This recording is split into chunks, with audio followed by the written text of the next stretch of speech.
initiative bi nga xam ne jël nañ ko pour vaccination Covid bi booy xool district u Kaffrine lañ ko njëkk a lancé mais district u Kaffrine bañ ko fa defee boo seetloo ñoom atteindre ñu woon seen objectif léegi ñun aussi ci kaw loolu la ñu defee jàngat daal di ànd ak relais ak bàjjanu gox yi daal di def ay sensibilisation porte à porte ba nga xam ne nit ñi dinañ mën a adhéré wu bu baax a baax a baax. bien avant journée bi ñi ngi doon vacciner doon def ay stratégie avancée doon fekk nit ñi ci seen i quartier dajale leen foofu di leen vacciner presque mën naa ni le 2 semaines yi yëpp ñu génn ci loolu lañ nekkoon en attendant journée bi di ñëw. parce que xam nga lu tax ñu profité noonu parce que màggal Touba bi bientôt te booy xool Daaru Musti ak Touba presque benn dëkk la war nañ def le tout ba nga xam ne population yi bala ñuy dem ci manifestation yu mel noonu au moins ñu mën a jël seen dose vaccin yi mën a protéger wu ba ci kaw loolu ñu daal di def ay stratégie avancée yoo xam ne tax na tey ñu am li ñu am en attendant journée de lancement bi. bu njëkk ba dañ doon def stratégie fixe kese lañ doon def dañ doon toog centre de santé nit ñi ñëw di ñu fi fekk ñu leen di vacciner aussi planifier nañ ay stratégie mobile kon léegi ñi ngi def fixe ñi ngi def avancé mais aussi épargner wuñ tamit daal di def porte à porte pour vraiment Daaru Musti relever défi bi mën a atteindre te yaakaar naa ne ak stratégie yi nga xam ne tëral nañ ko avant 1 mois incha allah dinañ atteindre suñ objectif. partenaires yi moom ci côté santé moom wax dëgg yàlla gàcce ngalaama lañ leen di wax au niveau du Sénégal parce que du Covid bi rek ñu ñëw nag ak Covid bi impact bi nga xam ne am na ko sur le plan économique sur le plan social parce que ku ne xam na coût vaccin ni muy demee. metti na metti boo xam ne boo amul peut-être ku la jàppale rek doo dem kon nag foofu comme partenaires yi jàppale nañ ñu ba macha allah lépp disponible na ñu ngi leen di sant di leen gërëm aussi di leen ñaanal.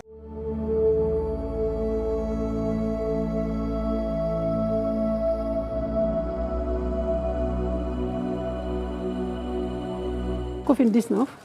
moom dund nañ ko lu xaw a métti trop ci la passé parce que nit ñi dañu amul woon ngëm-ngëm bu fort ci Covid 19 bi ndaxte nag bàjjen gox yi ak relais acteur de communautaire yi relais yi fu nekk dugg nañ fa lu nekk wax nañ ko mais ba léegi des na taux de vaccination bi man xeeb naa ko trop ndax man maa ngi ci terrain bi waaye xeeb naa li ñu am loolu nag dara defu ko lu nit ñi wax yi nii ak déggin yi parce que réseaux sociaux yi yàq nañ ci lu bari ak doomu aadama yi mais teewut ñun ñoo ngi góorgóorlu suñu comme tulaayal kàttan di dugg ci askan wi di waxtaan ak ñoom pour ñu ñàkk pour ñu vacciné wu xam lan mooy Covid 19 bi ndax Covid 19 dafa nekk loo nga xam ne lu mën a faagaagal askan wi la loolu moo tax ñu ci dox ko wax ak ñoom. li ma gis man ci stratégie yoo nga xam ne suñu ko defee dinañu may ñu mën a am li ñu soxla wala buñ ci egguti dinañ ko jege mooy que ne dugal ci askan bi yëpp bañ a xeeb xale bañ a xeeb kenn. parce que ñun acteurs communautaires yi ñun toujours ñoo ngi ci sóob suñuy loxo waaye askan wi rek ci la ñuy delluwaat ci ñoom. parce que nii ñu def nii tey organisé wu lancement des vaccinations buñ ci jógee. ma xalaat ne bu ñu amee stratégie di ko def ci kon ñi dugal ci CNES beeg ASC yi ñu dugg ci daal bu baax a baax kon yaakaar naa ne dañ ci am lu kawe suñu jot ci taux de vaccination yi. ndax ñun bàjjenu gox yi moom vaccination yi dañ ci soobu woon ak suñu carrément ndax vaccin yi bàjjen bu ci defut 2 vaccin def nga ñaar wala nga def benn bi ci des léegi nag maa ngi lancé ba appel bàjjenu gox yëpp nañu soobu ci vaccination yi ñoom ñëpp nañu ñàkku fii tey masse ñu gis ko wax ko xam ni dañu war a continuer bu ñu delloo ci poste de santé yi ak loolu ak population bi dugg ci biir population bi xamal leen ne ñun ñàkku nañu te ñoom it dañoo bëgg ñu ñàkku ndax bu ñu seetee nag ñun wax dëgg yàlla santé mère enfant lañ ñu formé woon mais dama gis ne feebar yi fi nekkoon yëpp daan lor vaccination moo ko fi jëlee mu mel ni que njàmbutaan ak rusol ngas bi ak yeneen ak yeneen te ñàkk yooyu ni mu fi jëlee feebar yooyu ba faagaagalatul askan wi bu ñu ko gëmee ne Covid 19 day faagaagal bu ñu ko ñàkkoo noonu mën nañ dem ba dàq ko mu génn Sénégal tout.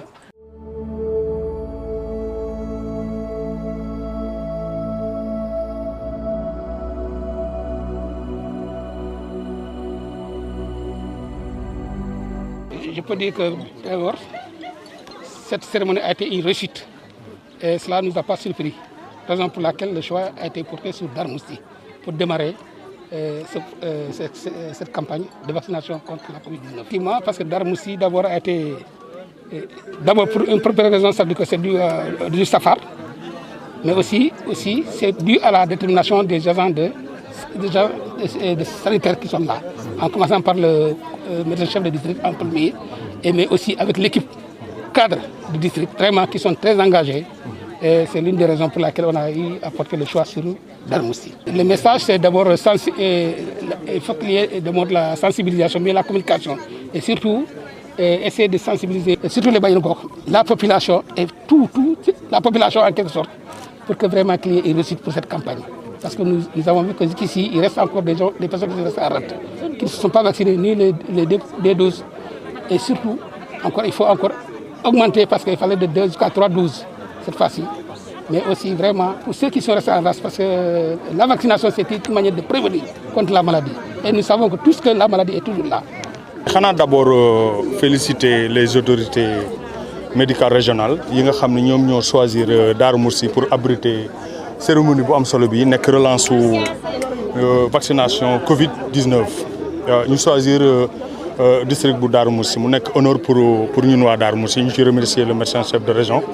di ci remercier ministère de la santé mais également di ci sag la comme ni ko le médecin chef de district waxee sànq. loolu nag choix bi bu amee c'est parce que xam nañ ni médecin chef district bi fi nekk ak équipe bi mu àndal di liggéey ñi ngi def liggéey bu am solo waaw gën a jeeju rek comme ñun ay autorités municipales lañ représenter population bi ñu gën a inciter la population à ce que ñoom ñu ñëw vacciner wu ndax xam na ni ñàkku dana tax feebar bi nga gën cee mën a aaru nag du ñàkk mu bañ laa dal waaye bu la dalee peut-être du egg fenn fi nga xam ni benn niveau de gravité bi donc loolu incha allah fii médecin bi def woote nañ CLD fii boo sous-préfet woote ñu invité ci acteurs yëpp ñëw nañ waxtaan ci te xam nañ ni fii ñu teg suñu tànk buñ ci jógewu te incha allah duñ ci jógee li nga xam ni mooy objectif yi ñu fixé incha allah balaa projet bay jeex district bu Darou Mousty dana ko atteindre. En fait, nous venons de terminer la cérémonie de lancement de la campagne régionale de vaccination en fait contre la Covid. C'est une initiative de l'État du Sénégal accompagnée par des partenaires dont l'USAID. Dans son programme, bâtir un système de santé résilient, accompagné en fait de notre partenaire BEA, en fait, qui nous a permis aujourd'hui de tenir cette cérémonie de lancement. Donc le but de cette stratégie, c'est d'inciter, c'est en fait d'amener la population en tout cas à adhérer à cette nouvelle stratégie qui voudrait en fait que la vaccination soit en tout cas appropriée par les populations. C'est une initiative qui a commencé à Kaffrine avec un district pilote et qui l'a réussi. Et fort de cela, l'État du Sénégal a voulu en fait passer à l'échelle. Et c'est pour cela qu'aujourd'hui, ici au niveau de la région de Louga, en fait, la région a choisi Darou Mousty pour lancer en fait cette campagne-là. Et c'est une campagne en tout cas qui sera basée en tout cas sur le milieu communautaire, avec l'engagement communautaire. Aujourd'hui, vous avez vu en fait la présence des Badjonogor, des relais en fait des tissus communautaires. Et ce sera en fait le socle, la base de cette stratégie pour toucher le maximum en tout cas de Sénégalais, pour les protéger contre la Covid-19. En fait, là, ce sera une phase intensive pour 1 mois, où véritablement toutes les autres activités seront en tout cas mises en berne. Ce sera surtout la campagne de vaccination, la communication pendant 1 mois et de manière continue, de manière intense. On va tout faire pour sensibiliser, informer la population pour qu'ils soient en tout cas vaccinés.